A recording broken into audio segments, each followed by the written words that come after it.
Vikramshila IAS coaching institute 14 बीघा ऋषिकेश। भारतीय संविधान और राज्य व्यवस्था कर रहे थे हम लोग, ठीक है। आज करना हमने राज्य मंत्री परिषद, the state council of ministers, the state council of ministers, राज्य मंत्री परिषद। बेयर एक्ट भी सामने रखिए, आर्टिकल 163 में जाइए।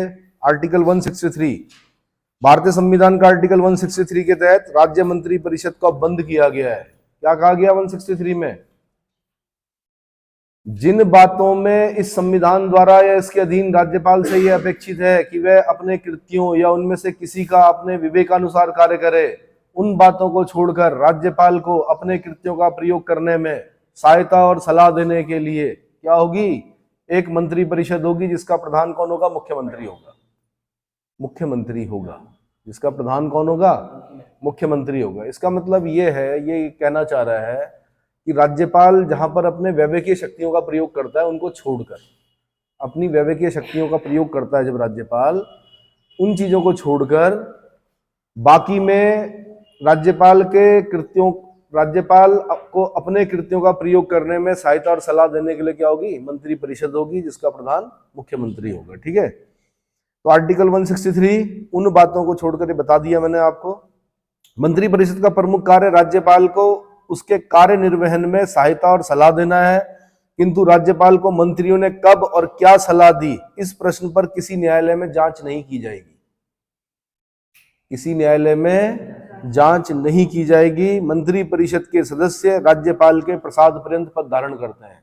मैंने कहा था 2 लिस्ट बना दीजिए, एक जो राष्ट्रपति के प्रसाद पर्यंत पद धारण करते हैं और दूसरे वो जो राज्यपाल के प्रसाद पर्यंत पद धारण करते हैं।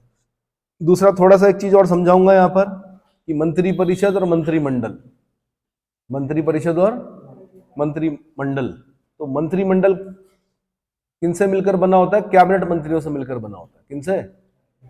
यानी जिनके पास मंत्रालय हैं, मंत्रालयों के जो हेड हैं, उनसे मिलकर बनता है कैबिनेट मिनिस्टर, मंत्रिमंडल।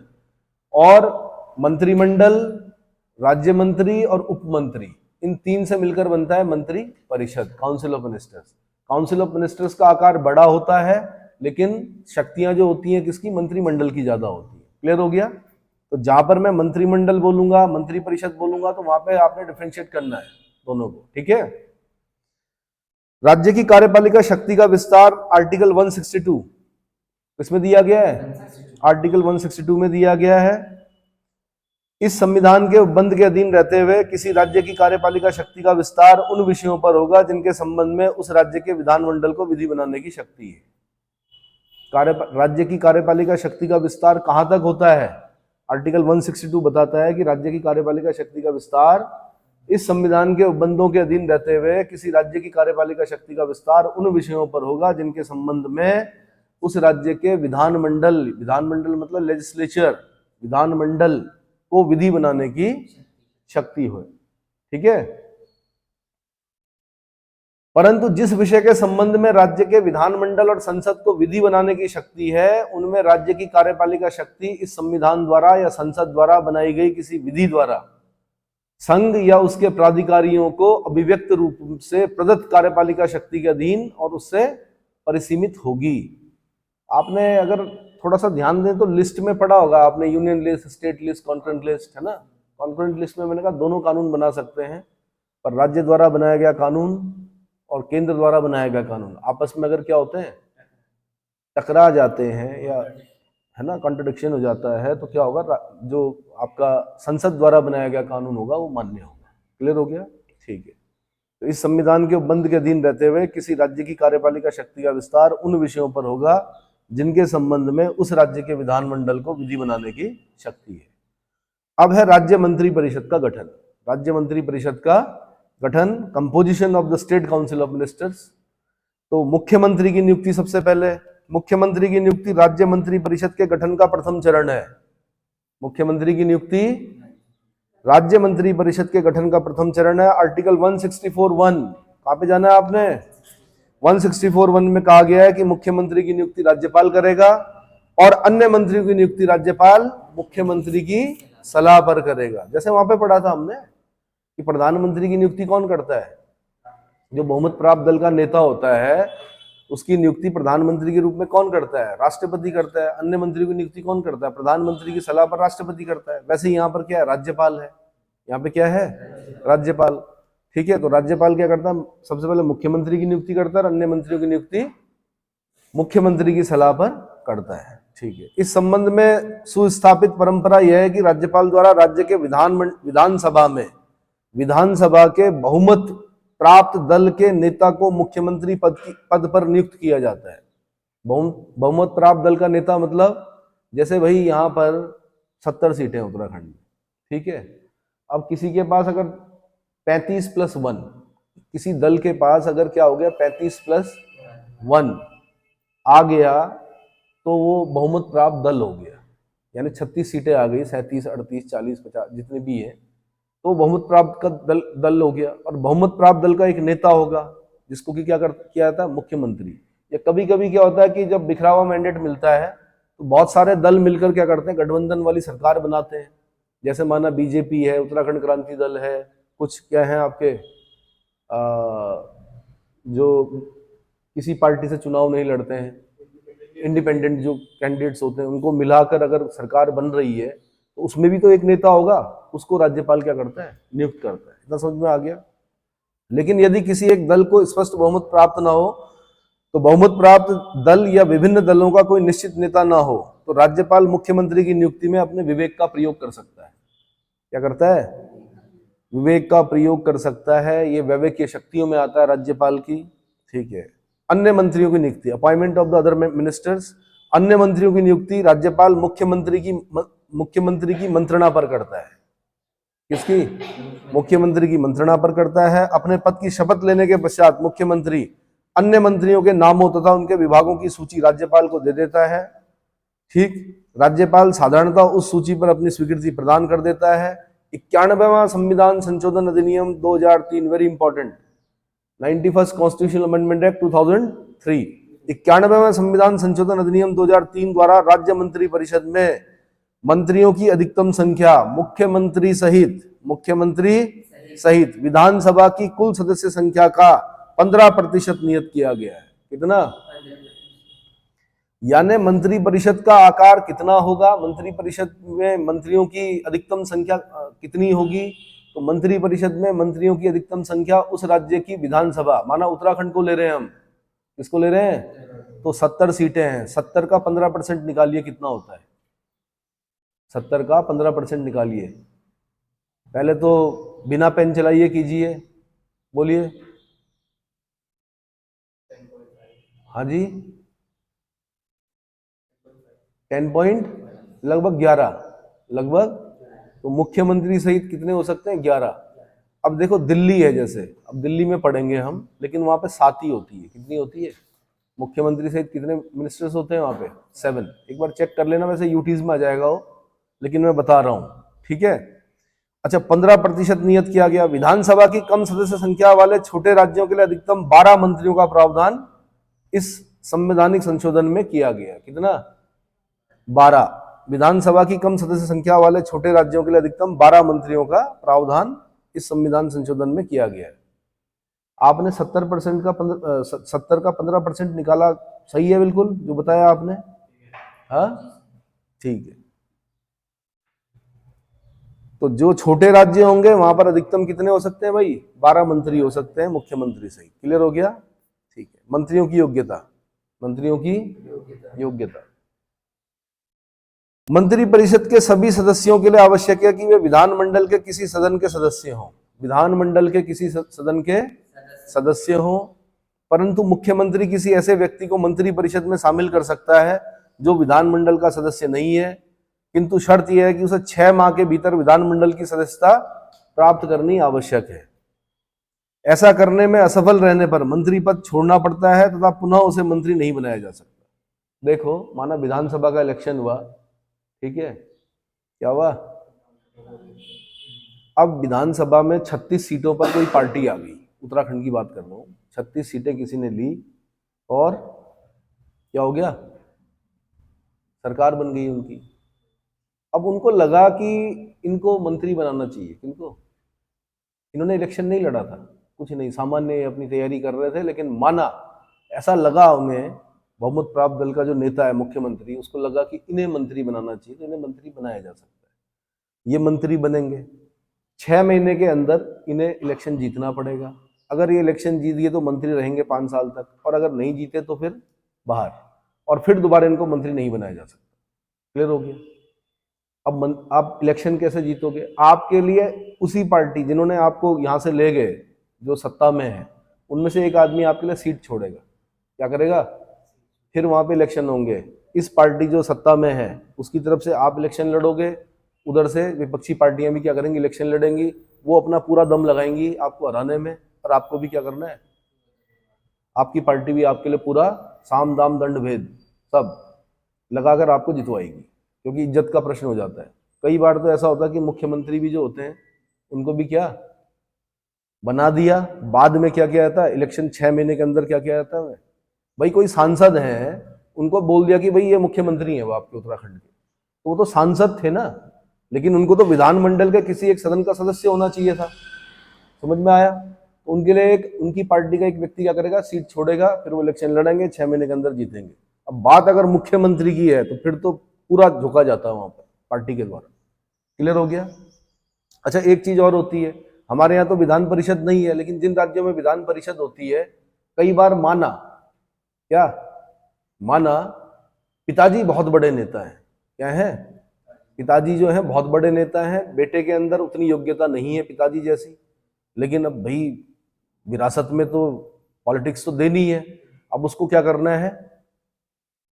मंत्री बनाना है। तो एक बैकडोर एंट्री भी होती है। मतलब क्यों? क्योंकि जो एमएलसी होता है, विधान परिषद का जो सदस्य होता है, किसके हाथ में होता है? मतलब एमएलसी जीतना आसान होता है बजाय बजाय कि विधानसभा की सीट। तो जो एमएलसी उसको बनवा दिया, और एमएलसी को क्या कर दिया? मंत्री बना दिया। क्या कर दिया? ऐसे उदाहरण कई देखे गए हैं देश में। पिता द्वारा पुत्र को क्या किया गया है? उधर से उठाकर इधर मंत्री बना दिया, इंट्रोड्यूस कराया गया जनता को, देखो ये है अगला क्या वारिस। समझ में आया?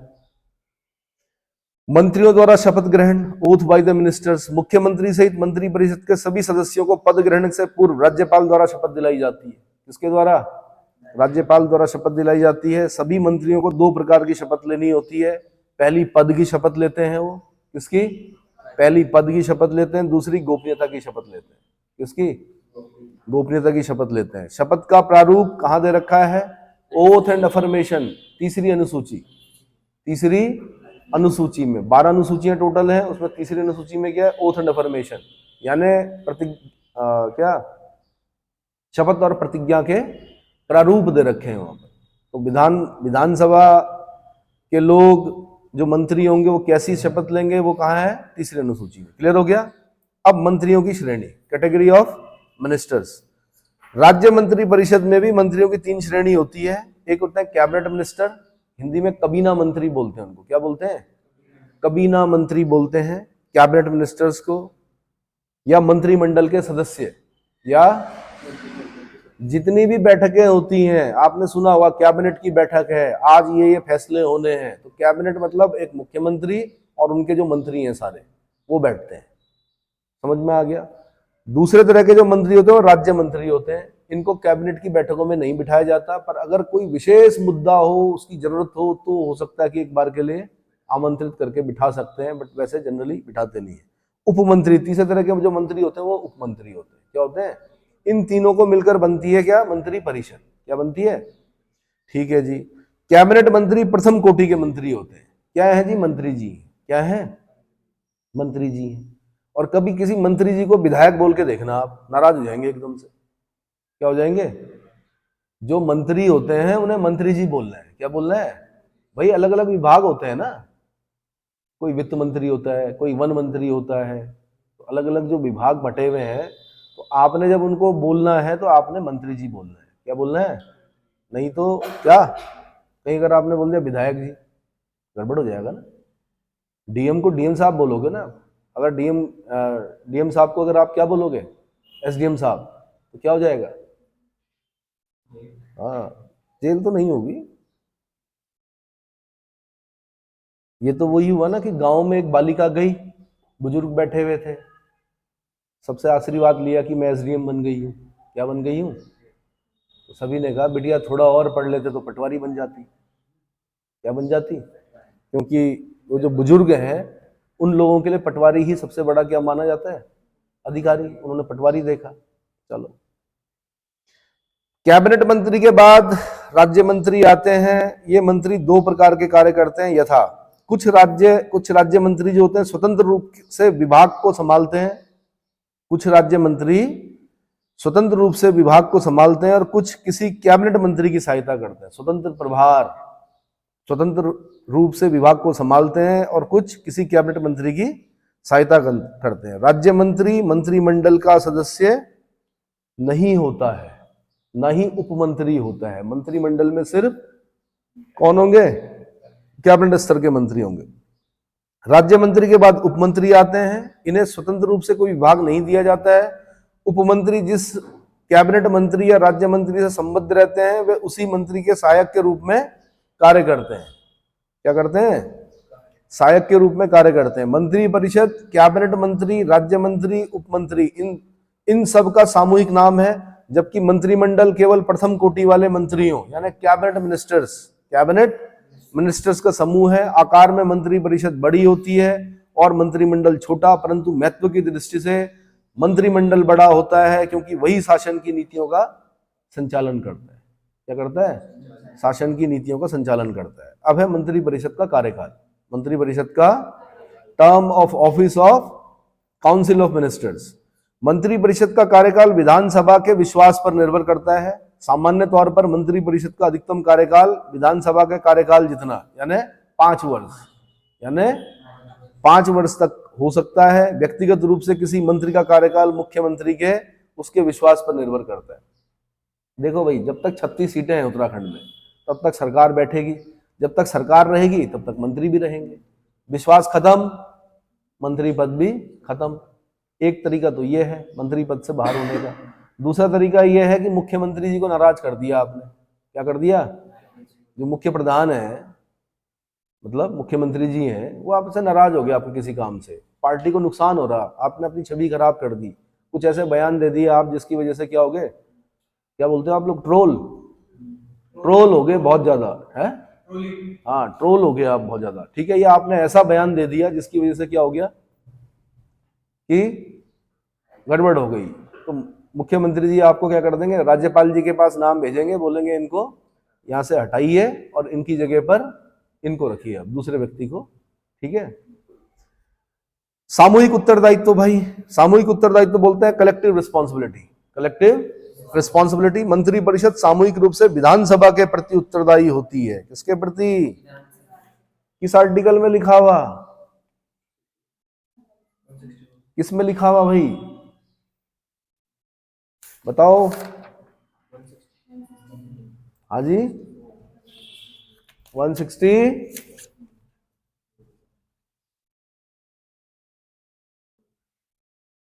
बताओ कहां पे लिखा हुआ है, बैरेक्ट में देखिए जल्दी।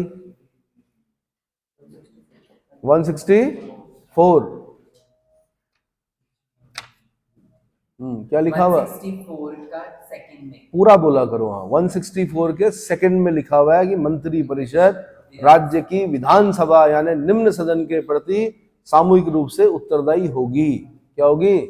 सामूहिक रूप से उत्तरदायी होगी। तो समझ में आ गया? ठीक है। हाँ जी, मंत्री परिषद के सदस्य साथ साथ ही डूबते हैं और साथ साथ ही तैरते हैं। डूबेंगे तो साथ में, तैरेंगे तो साथ में। यदि विधानसभा किसी मंत्री के विरुद्ध क्या प्रस्ताव पारित कर दे तो अविश्वास, मतलब जिसे बोलते हैं प्रस्ताव पारित कर दे कि या किसी मंत्री द्वारा रखे गए विधेयक को अस्वीकार कर दे तो समस्त मंत्री परिषद को त्यागपत्र देना होता है। समस्त मंत्री परिषद को त्यागपत्र देना होता है। इस प्रकार मंत्री परिषद द्वारा जो भी निर्णय लिए जाते हैं सभी मंत्रियों को उसका समर्थन करना होता है, चाहे व्यक्तिगत रूप से वे इस निर्णय से सहमत हो या न हो। ठीक है। नीति संबंधी मामलों में मंत्री परिषद का सामूहिक उत्तरदायित्व होता है, लेकिन किसी मंत्री के भ्रष्ट आचरण या व्यक्तिगत दोष के लिए संबद्ध मंत्री ही उत्तरदायी होता है, समस्त मंत्री परिषद नहीं। अगर कोई भ्रष्ट निकल गया मंत्री उसका आचरण अगर खराब हो गया तो वो व्यक्तिगत दोष के लिए संबद्ध मंत्री यानी वही मंत्री क्या होगा, उत्तरदायी होगा, तब मंत्री परिषद नहीं होगी। ठीक है। हाँ, नीति संबंधी मामलों में मंत्री परिषद का क्या होता है, नीति बोलते हैं, पॉलिसी। नीति किसको बोलते हैं? हाँ। अब है भाई मुख्यमंत्री, कौन? चीफ मिनिस्टर्स के बारे में पढ़ लेते हैं। तो राज्य मंत्री परिषद के प्रधान को मुख्यमंत्री कहा जाता है। ठीक है। मुख्यमंत्री राज्य कार्यपालिका का वास्तविक प्रधान होता है। राज्य कार्यपालिका का, वैसे एग्जीक्यूटिव हेड कौन है? राज्यपाल है, लेकिन वास्तविक प्रधान कौन है? मुख्यमंत्री है। राज्य के प्रशासनिक ढांचे में उसे वही स्थिति प्राप्त है जो केंद्र में प्रधानमंत्री को है। संविधान के आर्टिकल 164 के तहत मुख्यमंत्री की नियुक्ति राज्यपाल करता है। तो राज्यपाल मुख्यमंत्री की नियुक्ति करेगा किस आर्टिकल से? 164 से। राज्यपाल विधानसभा के बहुमत दल का नेता को मुख्यमंत्री पद पर नियुक्त करता है। मुख्यमंत्री की नियुक्ति के संबंध में वह दो परिस्थितियों में अपने विवेक का प्रयोग कर सकता है। प्रथम, विधानसभा में किसी एक राजनीतिक दल को स्पष्ट बहुमत प्राप्त ना हो और एक से अधिक दल मुख्यमंत्री पद के लिए दावे कर रहे हो। द्वितीय, जब विधानसभा के बहुमत दल का कोई सर्वमान्य नेता ना हो। इतना समझ में आया? मैंने कहा बिखरा हुआ मैंडेट मिला, क्या मिला? जनमत जो मिला वो बिखरा हुआ मिला, अलग अलग पार्टियों को, किसी को भी मतलब 50% +1 नहीं मिला, अलग अलग मिला और मिलकर ठीक है बना रहे हैं सरकार। ठीक, तो एक से अधिक दल हैं तो मुख्यमंत्री के लिए किसको बुलाना है वो राज्यपाल वहां पर अपने विवेक का प्रयोग करेगा। या एक दूसरी कंडीशन तब होती है जब विधानसभा में बहुमत दल का कोई सर्वमान्य नेता ना हो। ठीक है, चलो जी। साधारणतः मुख्यमंत्री विधानसभा का सदस्य होता है, किंतु विधानसभा में बहुमत प्राप्त दल यदि किसी ऐसे व्यक्ति को अपना नेता चुन ले जो विधानसभा का सदस्य नहीं है तो उसे 6 महीने के भीतर विधानसभा की सदस्यता प्राप्त करना आवश्यक है, अन्यथा उसे अपने पद से हटना पड़ता है। चूंकि मुख्यमंत्री विधानसभा का सदस्य होता है अतः उसके लिए वही योग्यताएं हैं जो एक विधानसभा सदस्य के लिए निर्धारित है। क्लियर हो गया? ठीक। इसके बाद क्या है भाई? हाँ जी, मंत्री परिषद का गठन। तो मुख्यमंत्री का सर्वप्रथम कार्य अपनी मंत्री परिषद का गठन करना होता है। मुख्यमंत्री की सलाह पर राज्यपाल मंत्री परिषद के मंत्रियों की नियुक्ति करता है। मंत्रियों के चयन में मुख्यमंत्री अपने विवेक के अनुसार कार्य करता है। मंत्रियों की संख्या और उनके विभागों के संबंध में मुख्यमंत्री ही निर्णय करता है। ये देखिए, लेकिन वास्तविकता ये है कि अगर केंद्र में भी वही सरकार है और राज्य में भी वही सरकार है तो केंद्र से आता है नाम, हाँ भाई इसको मंत्री बनाना है, इसको बनाना है। यहाँ पर जो लिखा है ठीक है, आपने ऐसे ही लिखना है कि मंत्रियों की नियुक्ति में मुख्यमंत्री अपने विवेक का प्रयोग करता है। क्या करता है? विवेक का प्रयोग करता है। लेकिन मैंने कहा अगर आपकी क्या अच्छी है, केंद्र से बड़ा नेतृत्व जो है, जो पार्टी के अध्यक्ष हैं उनसे अच्छी है या प्रधानमंत्री जी से ठीक ठाक है ना, तो फिर समझ लीजिए कि वहां से आना है नाम कि भाई इन्हें बना देना, क्या कर देना।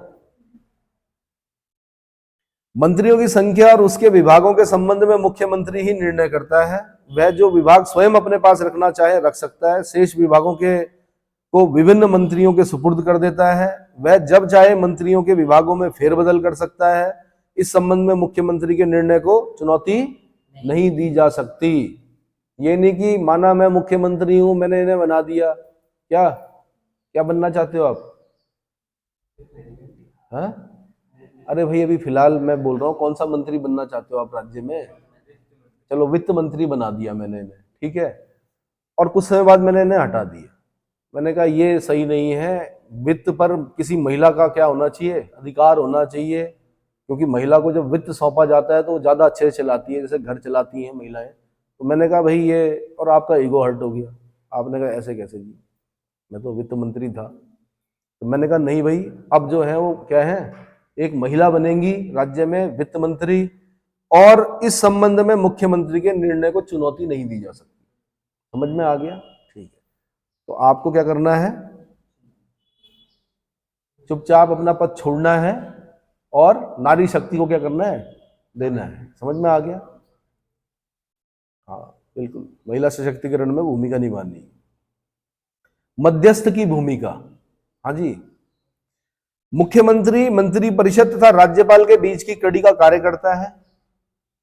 क्या? मंत्री परिषद और राज्यपाल के बीच की कड़ी का कार्य करता है। वह स्वयं मंत्रिमंडल के निर्णयों की सूचना राज्यपाल को देता है। आर्टिकल 167 के तहत मुख्यमंत्री का यह कर्तव्य है कि वह राज्य के प्रशासन संबंधी और विधान विषयक संबंधी मंत्री परिषद के सभी निर्णय राज्यपाल को संसूचित करे। किसको? राज्यपाल को संसूचित करे। तत्संबंधी जो भी जानकारी राज्यपाल मांगे वह दे, और किसी विषय को जिस पर किसी मंत्री ने विनिश्चय कर दिया है किंतु मंत्री परिषद ने विचार नहीं किया है, राज्यपाल द्वारा अपेक्षा किए जाने पर परिषद के समक्ष विचार के लिए रखे। इस प्रकार मुख्यमंत्री मंत्री परिषद और राज्यपाल के बीच की कड़ी का कार्य करता है। देखिए, इसको मैं डायरेक्ट इसलिए भी पढ़ा रहा हूं क्योंकि मैंने जब पार्ट 5 पढ़ाया वहां पे रुक रुक के पढ़ाया, बड़ा समझा के पढ़ाया। सेम लैंग्वेज है, सेम चीजें हैं, सिर्फ अंतर इतना है कि वहां पर प्रधानमंत्री लिखा हुआ है, यहाँ मुख्यमंत्री लिखा हुआ। मंत्री परिषद वहां भी होती है, यहाँ भी होती है। ठीक है, बिल्कुल डिट्टो वैसा ही है। पार्ट 5 जिसने ढंग से पढ़ लिया, पार्ट 6 अपने आप तैयार हो जाता है। इसलिए मैं थोड़ा तेजी से पढ़ रहा हूँ क्योंकि कोर्स अभी ज्यादा है, और भी सब्जेक्ट्स हैं, उन पर भी करना है ना। ठीक है, अभी मैथ्स है, रीजनिंग है, ठीक है। और कम से कम जब तक पेपर होता है उत्तराखंड पीसीएस का, तब तक आपके कम से कम 4, 5, 6, 7, 8 क्या होने चाहिए, रिवीजन हो जाने चाहिए। इतने एक बार पढ़ने से नहीं होता है सिलेक्शन। कितने अलग अलग मस्तिष्कों की अलग अलग क्षमताएं होती हैं। कुछ 4-5 रिवीजन में ही अच्छा कर लेते हैं, कुछ को 10 की जरूरत पड़ती है, कुछ को 20 की भी पड़ती है। और रैपिड रिवीजन करने होते हैं। क्या करने होते हैं? पहली बार में आराम से पढ़िए, दूसरी बार में अपनी स्पीड को और तेज कीजिए, क्या कीजिए, तीसरी बार में और स्पीड से पढ़ना पड़ता है, और लास्ट में मैंने कहा क्या करना है, बहुत तेज पढ़ना होता है। लास्ट का जब 1 महीना बचता है तो रैपिड रिवीजन होता है, और पेपर से 1-2 दिन पहले किताबें छोड़नी होती है। क्या करनी होती है? वो नाइट फाइटर्स वाला यहाँ नहीं चलता, वो आपके 10th 11th 12th तक चलता है। यहाँ पर नाइट फाइटर्स नहीं जीतते, ठीक है। तो यहाँ पर 1 दिन पहले, 2 दिन पहले किताबें छोड़िए, कूल कीजिए अपने आप। क्या कीजिए? कूल। थोड़ा बहुत मैप देख सकते हैं, मैप रीडिंग वगैरह जो होती है वो देख सकते हैं। बाकी फिर याद नहीं करना है, रटना नहीं है। दिमाग को क्या रखना है आपने? शांत रखना है, और सुबह दही चीनी खाकर पेपर देने जाना है, ठीक है। अब आप बोलेंगे दही चीनी खाकर क्यों? तो दही बहुत अच्छा वो माना जाता है। क्या जो प्रॉब्लम होती है ना एग्जामिनेशन प्रेशर से, जो आपका टेंशन होता है ना, उसमें हेल्प करता है दही आपका। क्या करता है? बहुत अच्छे बैक्टीरिया होते हैं दरअसल दही में, वो भी अगर आपके घर का है तो वो आपको एसिड नहीं बन, मतलब वैसे एसिडिटी नहीं करेगा। या चक्कर जो आता है, आपने नहीं देखा होगा, यूपीएससी के जब मेंस लिख रहे होते हैं तो कई लोग गिरते हैं नीचे। क्या करते हुए? क्योंकि इतना प्रेशर होता है। क्या होता है? प्रेशर होता है। तो मेंस लिख रहे हैं और क्या ज्यादा प्रेशर ले लिया, या पढ़ा हुआ नहीं आया, एकदम पैनिक हो गए, है ना, पैनिक अटैक पड़ गया, पता चला चक्कर आया, वहीं बेंच से फिर केमिस्ट्री वाली मैम या सर को बुलाया जाता है, फिर वो आपको अमोनिया सुंघाते हैं। क्या करते हैं? है ना, मतलब उस तरह की टैबलेट्स वगैरह रखी होती हैं उनकी। चलो जी, प्री में बता रहा हूं मैं कि अमोनिया वगैरह सुंघाते, प्री में भी होता है, कई बार प्रेशर हो जाता है। ज्यादा प्रेशर नहीं लेना है भाई। क्या नहीं लेना है? ज्यादा प्रेशर नहीं लेना है, बस पढ़ते रहिए। ट्रेनिंग में पसीना बहाइए, युद्ध के मैदान में खून बचाइए। क्या कीजिए? ट्रेनिंग में अच्छा पसीना बहाओ, ये ट्रेनिंग है आपकी, यहां पर खूब पढ़ लो। कहा जाता है जिसने ट्रेनिंग में पसीना बहा दिया, युद्ध के मैदान में वो खून नहीं बहाता है, मतलब उसका क्या नहीं होता है। मंत्रिमंडल की बैठक की अध्यक्षता करना या विधानसभा का नेता, पहले ये बता देता हूं मैं, विधानसभा का नेता होना। मुख्यमंत्री विधानसभा के बहुमत प्राप्त दल का नेता होता है। वही सदन में सरकार की महत्वपूर्ण नीतियों की घोषणा करता है। क्या करता है? सरकार की महत्वपूर्ण नीतियों की घोषणा करता है। यही नहीं, वह सदन में अपने सहयोगियों द्वारा दिए गए भाषण का स्पष्टीकरण भी करता है। क्या करता है? स्पष्टीकरण मांगता है विपक्ष कई बार। वह राज्यपाल को विधानसभा को भंग करने का परामर्श दे सकता है। क्या कर सकता है? भंग करने का परामर्श दे सकता है, यानी उसी के परामर्श पर राज्यपाल क्या करता है? विधानसभा को भंग कर सकता है। मंत्रिमंडल की बैठक की अध्यक्षता मुख्यमंत्री मंत्रिपरिषद की अध्यक्ष होता है और इस नाते वह मंत्रिमंडल की समस्त बैठकों की अध्यक्षता करता है। मंत्रिमंडल की समस्त बैठकों की अध्यक्षता करता है। उसकी अनुपस्थिति में सबसे वरिष्ठ मंत्री मंत्रिमंडल की अध्यक्षता करता है। आसान नहीं है मुख्यमंत्री बनना, प्रधानमंत्री बनना। आप लोगों को लगता होगा ऐसा, दोष देना बहुत आसान होता है कि ये नहीं वो नहीं। चल रहे हैं हर समय, क्या है, हर समय हर एक पल क्या है, काम है, बात है, फोन है, हर समय प्रेशर है। 5 साल में आपने देखा होगा एकदम से वो प्रेशर से चेहरे पे भी भाव आ जाते हैं कई बार, देखा है। जो काम करने वाले लोग होंगे, जो काम करने वाले लोग नहीं होंगे वो पहले भी वैसे रहते हैं, बाद में भी वैसे रहते हैं। काम करने वाले लोगों के चेहरों पर 5 साल में बदलाव आ जाता है। क्या आ जाता है? मंत्रिमंडल की बैठकों की अध्यक्षता मैंने बता दी। शासन के विभिन्न विभागों में समन्वय। मुख्यमंत्री इस बात का प्रयत्न करता है कि शासन के सभी विभाग यानी मंत्रिपरिषद एक इकाई के रूप में कार्य करें। यदि मंत्रिपरिषद के सदस्यों में किसी प्रकार के मतभेद उत्पन्न हो जाएं तो उसके द्वारा इन मतभेदों को दूर करके सामंजस्य स्थापित किया जाता है। क्या किया जाता है? सामंजस्य स्थापित किया जाता है। इतना समझ में आ गया? अब है राज्य का महाधिवक्ता। राज्य का महाधिवक्ता, एडवोकेट जनरल ऑफ स्टेट। इसको किस आर्टिकल में पढ़ते हैं हम? 165 में पढ़ते हैं। किस आर्टिकल के साथ पढ़ना है? 76 के साथ पढ़ना है।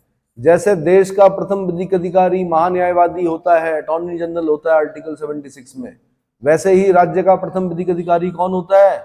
महाधिवक्ता होता है। उत्तराखंड के महाधिवक्ता कौन है? सूर्य नारायण बाबुलकर जी हैं। कौन है? समझ में आ गया? ठीक है।